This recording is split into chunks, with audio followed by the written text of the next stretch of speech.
오늘 오후 손혜원 1심 판결 속보가 나왔습니다. 물론 그 신문에 그 제일 위에 이 속보라는 것이 걸려 있었는데 그것을 보고 그랬었나 하면서 그 바로 그러니까 오전까지의 뉴스를 찾아봤더니 이런 제목들이 있었습니다. 동아일보는 부동산 투기 의혹 손혜원 8월 12일 1심 선고 보완자료 공방의 결론은 하고 물음표가 붙어있는 그런 제목이 있었습니다. TBS 국회의원 지위 이용 부동산 투기 의혹 손혜원 전 의원 오늘 1심 선고. 그러니 손혜원이라는 피고인이 전에는 국회의원이었고 지금은 부동산 투기 의혹으로 형사 피고인이 되어 있다. 이런 정도의 정보를 제목에서 알 수 있는 것이죠. 전후 사정을 전혀 모르는 사람이라고 하더라도. 머니투데이 손혜원 목포 부동산 투기 의혹 제기부터 1심 선고까지. 노컷뉴스 목포 투기 의혹 손혜원 전 의원 1심 선고 공판. 설령 손혜원이라는 사람을 모르는 뉴스를 안 볼 수도 있지 않습니까? 그런 사람이 보더라도 이 모든 언론이 이렇게 관심을 갖고 있는 그런 사건이구나. 그것을 생각하겠죠. 이제 속보가 나오고 나서 제목은 다음과 같은 것들이 나왔습니다. 머니투데이 미소 띠며 들어갔던 손혜원 나올 땐. SBS 뉴스 결백 주장한 손혜원 법원 판단은 달랐다. 징역형 선고. 뉴시스 목포 불법 투기 손혜원 1년 6월 실형 법정 구속은 면했다. 그래서 이제는 손혜원이라는 인물이 우리의 관심 밖에 나간 그런 인물로 되었죠. 왜냐하면 그 전담 기관에서 이제 맡아서 처리하고 있으니까. 그렇지만 이런 뉴스를 본 김에 자료를 대략 찾아보았습니다. 그랬더니 2019년 6월 18일 한겨레 신문이 목포 부동산 투기 의혹 손혜원 의원 불구속 기소 이제 이런 것을 보도했습니다. 간략하게 내용을 보면 이런 내용입니다. 검찰이 손혜원 무소속 의원을 이러이러한 혐의로 불구속 기소했다. 그러면 기소가 2019년 6월 18일이다. 그것을 알 수 있죠. 그러면 지금 1년이 좀 넘었구나. 이제 그런 겁니다. 그러면 그의 혐의가 어떤 것인가? 그 혐의를 정리해 놓은 그 내용을 보기로 합시다. 2017년 목포시에 도시재생사업계획을 미리 파악해서 도시개발 같은 거라고 생각을 하면 되겠죠. 이 지역을 개발해서 무엇을 하겠다. 행정작용이 거기 들어가는 겁니다. 그러면 그 지역은 땅값이 오른다. 그냥 이렇게 이해를 하면 되겠죠. 근데 그 사업계획을 미리 파악해서 2019년 1월까지 손혜원 씨의 조카, 손혜원 씨가 아는 사람, 손혜원 씨 남편이 이사장인 크로스포인트 문화재단, 이런 명의로 목포 재생사업구역에 있는, 거기에 포함된 땅 26필지, 건물 21채, 이런 부동산들을 사들였다 하는 것이 그의 혐의라는 것입니다. 그런데 앞에서 동아일보가 보안자료 공방의 결론은 무엇인가 이렇게 한 뉴스를 소개했죠. 근데 동아일보의 이 제목을 척 보면서 좀 불편했던 것은, 이것은 형사사건입니다. 그런데 보안자료 공방 이렇게 하면 마치 민사사건의 원고 피고 간의 공방처럼 보이는 그런 그 기사 제목인 것이죠. 민사사건에서 원고와 피고는 어느 한쪽이 죄인이 아닙니다. 유죄 결정이 나오지 않는 것이죠. 단지 주장사실이 어느 쪽의 주장을 받아들이는가. 그래서 말로는 원고가 이겼다, 피고가 이겼다, 이런 이야기를 하지만 거기에서는 또 피고인이라고 하지도 않죠.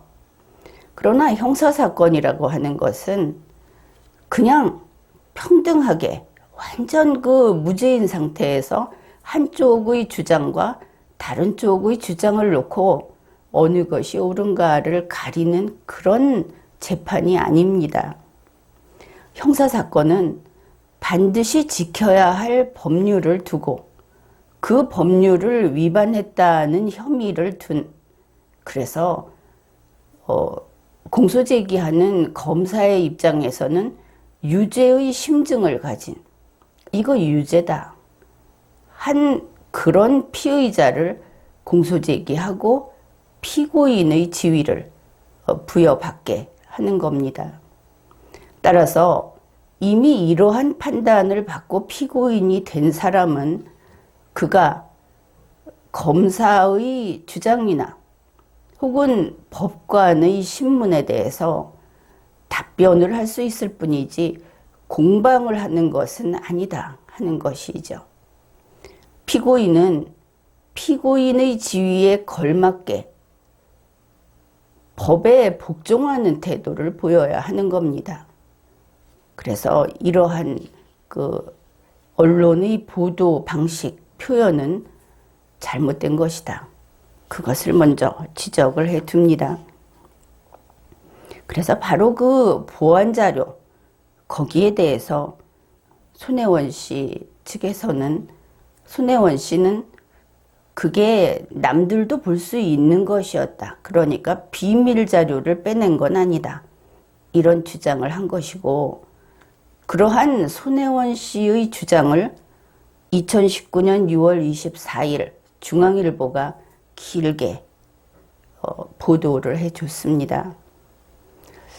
그러면 이러한 중앙일보의 보도 태도는 어떤가? 손혜원 씨라고 하는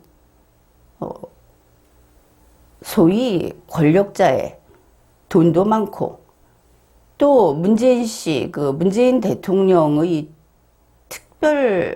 특별한 관계에 있는 그런 인물이라고 알려져 있고, 정말 하늘을 찌르는 세도가라고 할 수 있는 사람의 억울함을 중앙일보가 보도를 해줬다. 중앙일보의 입장을 알 수 있는 것이죠. 그것이 만일 힘없는 어떤 국민, 그런 사람의 사정을 발굴해서 보도를 했다면 비록 형사재판이 진행 중인 그런 경우라고 하더라도 언론은 그럴 수 있다고 이야기할 겁니다. 그러나 이것은 아닌 것이죠. 권력의 편에 쓴 것이다. 그냥 보도한 것이다 하고 보기는 어렵다. 나는 그렇게 평가를 합니다. 그러면서 이 중앙일보가 보도한 데 보면은 그 당시 서태민 목포시 도시발전사업단장이 나서서 이거 굳이 보완자료라고까지 이야기할 수 있는 사항은 없다. 이렇게 이야기를 했습니다. 표현이 어떻습니까? 간접적이고 대단히 어떻게 보면 좀 주저함이 지나친 그런 발언이다. 이렇게 볼 수 있겠죠. 그냥 뉴스 보도된 거 가지고 평가하는 겁니다. 그 다음에 박흥률 전 목포시장은 자기가 2017년 5월 18일 손혜원 의원을 만나서 전달한 문서는 2017년 3월의 용역보고회와 2017년 5월 시민공청회를 통해 공개한 내용을 요약한 문서다. 이렇게 말을 했습니다. 박홍률 전 목포시장은 손혜원 의원에게 이 문서를 어떤 공적 목적으로 어떤 법적 의무를 이행하기 위해서 전달했는가? 그것이 관건이 되겠죠. 법적인 의무가 없는데 이와 같은 의무 없는 짓을 했다. 그러면 그것을 요구한 사람이 있으면 요구한 사람에게 직권남용의 책임이 지워질 것이고, 그렇지 않다면 법적인 의무 없는 행위를 공무원이 그러한 일을 했다면 응당 거기에 대한 책임을 져야 할 겁니다. 그 구체적인 내용은 우리가 알 필요도 없는 것이죠. 사실은 아는 사람은 다 알고 있다. 그렇게 봅니다. 검찰은 2020년 6월에 이러한 주장이 있든 말든 아무튼 징역 4년을 구형했습니다. 유죄라고 본 것이죠. 이제 법원의 판결이 나왔습니다. 2020년 8월 12일 법원은 현재 65세 손혜원 피고인, 그리고 행위를 할 당시에는 더불어민주당 소속 국회의원, 그렇게 되겠죠. 전 더불어민주당 의원, 그에게 징역 1년 6월의 실형을 선고했습니다. 법원이 밝힌 내용입니다. 공직자에 대한 국민의 신뢰를 크게 훼손한 이 사건 범행은 청렴한 공직사회 형성을 통하여 선진국으로의 도약을 목표로 하는 우리 사회에서 시정되어야 할 중대한 비리이다. 물론 이제 피고인이 한 사람이 아니었죠. 그런데 피고인들은 법정에 이르기까지 이 사건 범행을 극구 부인하는 등 개선의 여지를 보이지 않아서 실형 선고가 불가피하다. 이렇게 밝혔습니다.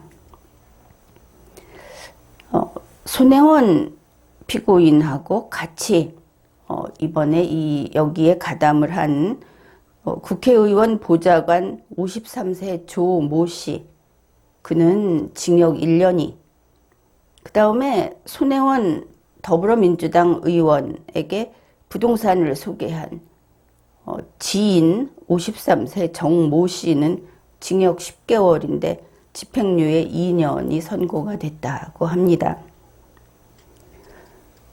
그리고 보면은 이 피고인의 변호인, 손혜원 피고인의 변호인이 항소하겠다고 했다고 하죠. 항소를 하든지 무엇이 억울하다고 하든지 그것은 나중에 두고 보면 결론은 결론대로 날 것입니다. 그런데 이것을 찾아보다 보니까 또 이런 뉴스가 있었습니다. 8월 12일 뉴스1입니다. 목포 부동산 투기 혐의 손혜원 법원 출석. 법원 정문 앞에 도착해 지지자들과 웃으면서 포옹을 했다. 그런데 공직자들, 특히 공직자들, 형사 피고인의 신분으로 법원에 출석할 때 마치 스타가 등장하는 것처럼 이런 쇼는 앞으로 절대 금해야 하겠다. 그렇게 생각을 합니다. 앞에서 이야기를 했죠. 형사재판의 피고인의 지위는 일반 민사재판의 원고 피고하는 그 피고의 지위와 다르다. 형사사법기관인 검사가 유죄의 심증을 가지고 이 정도면 유죄 판결이 나올 것이다 하고 공소 제기를 해서 형사 피고인이 된 겁니다. 이럴 때에는 일단 그러한 혐의를 받고 그리고 수사의 전문가인 검사가 유죄라고 판단을 했고 물론 검사는 재판에 있어서도 전문가가 되겠죠.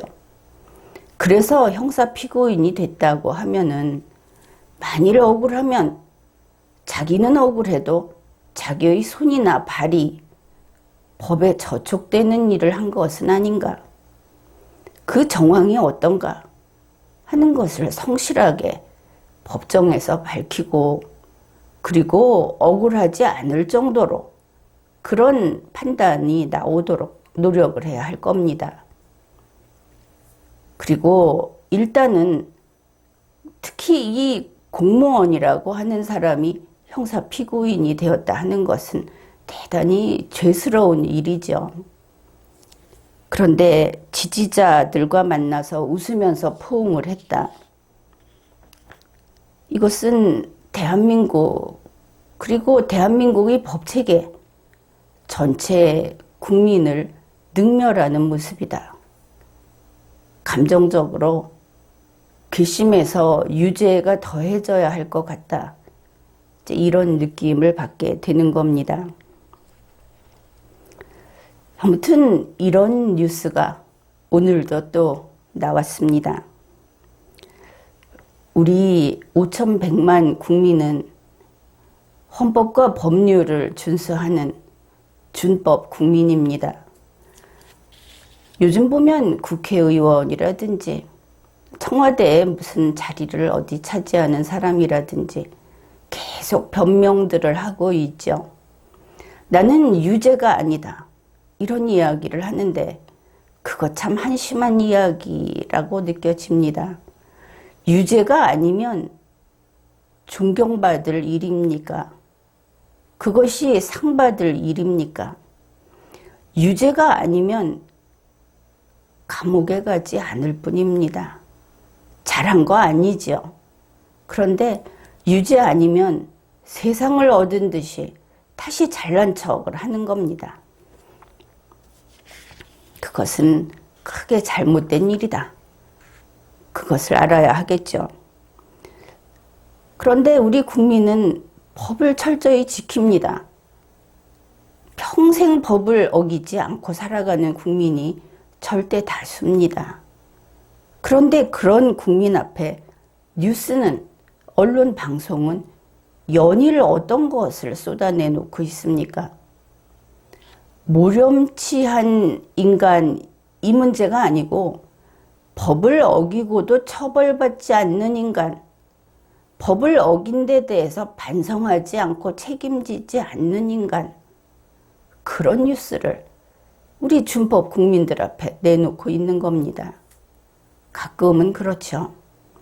저거 왜 우리가 보아야 하는가, 들어야 하는가, 그런 생각을 합니다.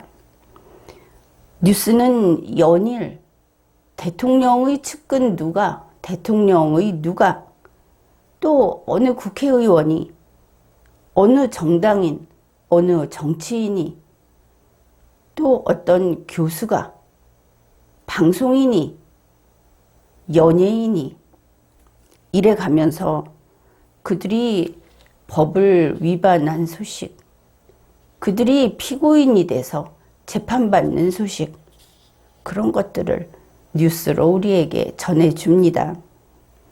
그런데 모든 사건을 다 포괄해서 피의자, 피고인의 행위가 그게 범죄 행위인지 아니면 아닌지 이것을 가장 잘 아는 사람이 누굽니까? 그것을 가장 잘 아는 전문가인 공무원은 검사라고 하겠죠. 그리고 피고인의 행위가 유죄인지, 또 유죄라면 그에게 형벌은 어느 정도로 가하는 것이 적절한지, 이것을 가장 잘 아는 공무원도 역시 법관이다. 법관이 전문가다. 그렇게 말할 수 있겠습니다.